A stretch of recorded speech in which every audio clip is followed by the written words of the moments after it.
Et Anne Cazobon, qui chaque jour nous fait donc découvrir une spécialité régionale du jour. Aujourd'hui, on part du côté de la Savoie avec une spécialité tout en relief. Il faut des ronds, il faut des ronds, il faut des coups, il faut des coups, des marchands de marrons, brûle le coup, faut des ballons, et des cerceaux, et les seins de Sophie Marceau.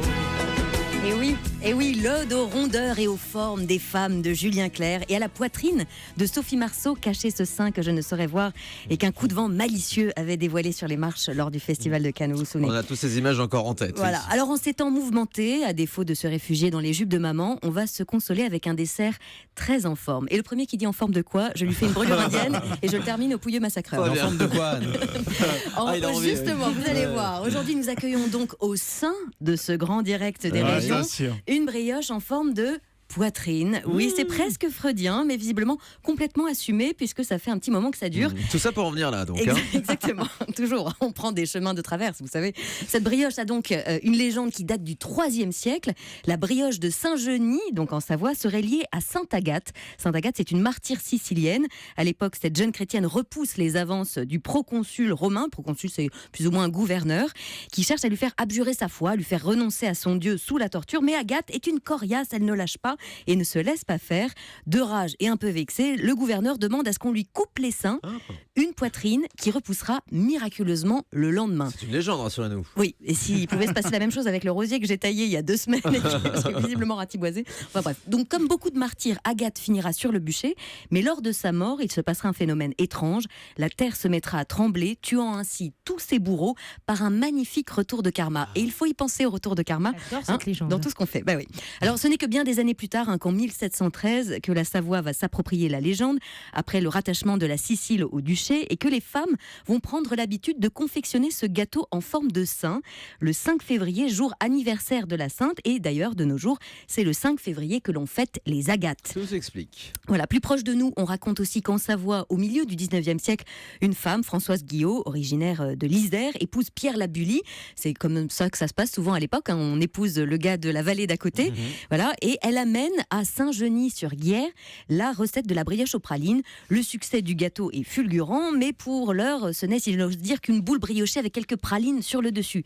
Et en 1880, eh bien, Pierre Labully aura l'idée de mettre également des pralines à l'intérieur. Bah oui, tant qu'à faire, c'est ce qui va faire la différence, car c'est bien connu, ce qui se passe à l'intérieur se voit à l'extérieur, dans tous les sens du terme. Double dose de pralines, du coup. Alors, s'il fait se voir rapidement à l'extérieur, il va se voir aussi, j'en doute pas, sur la balance. Bah oui, il faut dire que la brioche est mammairement surdotée, et du coup, il faut au moins 24 heures pour faire ce gâteau de Saint-Genis. Ah bon ? Pas moins, oui, puisque d'abord, il faut pétrir 2 levains, un le soir, que l'on appelle le chef, tellement comme vous, Thomas, et un autre le matin vers 4 heures. Voilà, il faut un sacré tour de main, croyez-moi, pour disposer judicieusement les pralines, parce qu'en fait, chaque portion de gâteau doit contenir des pralines à l'intérieur et à l'extérieur. Alors, ni trop parce que la pâte serait trop chargée, ni pas assez parce que le gâteau serait moins fondant. Forcément, ça donnerait une sorte de pain brioché un peu trop sec.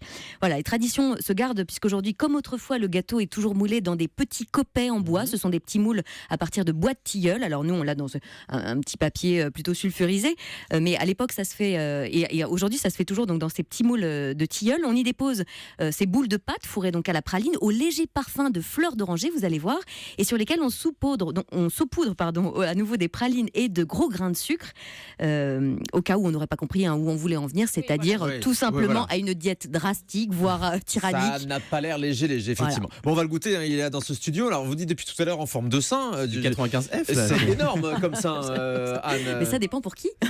Quand même. On va pas abaisser le niveau de la chronique là. Voilà. Olivier, dites-nous. Non, écoutez, plutôt du 125. D, je pense. Et puis, effectivement... Une brioche réconfortante. Une brioche réconfortante. Généreuse, plantureuse. Je vois pas honnêtement la ressemblance avec un sein. Après, je suis peut-être pas le... C'est juste rond. Voilà. Alors, donc on va le couper, ce qui est Et normalement, difficile dans parce qu'il est Sans vous dense, hein. blesser, Thomas, sans vous Il est blesser. très très dense. il est dense et puis du coup à l'intérieur vous devez avoir des pralines surtout. Bah oui, on est en train de le découvrir, exactement. Alors Ah ouais, son c'est poids vachement bien aussi fourré. entre les 600 et 700 grammes. Je pense que le gâteau de Saint-Genis que nous avons là, lui, est fait plutôt 2 kilos. Je suis désolé, je suis obligé de faire des grosses parts parce bah que c'est tiens. pas évident à couper.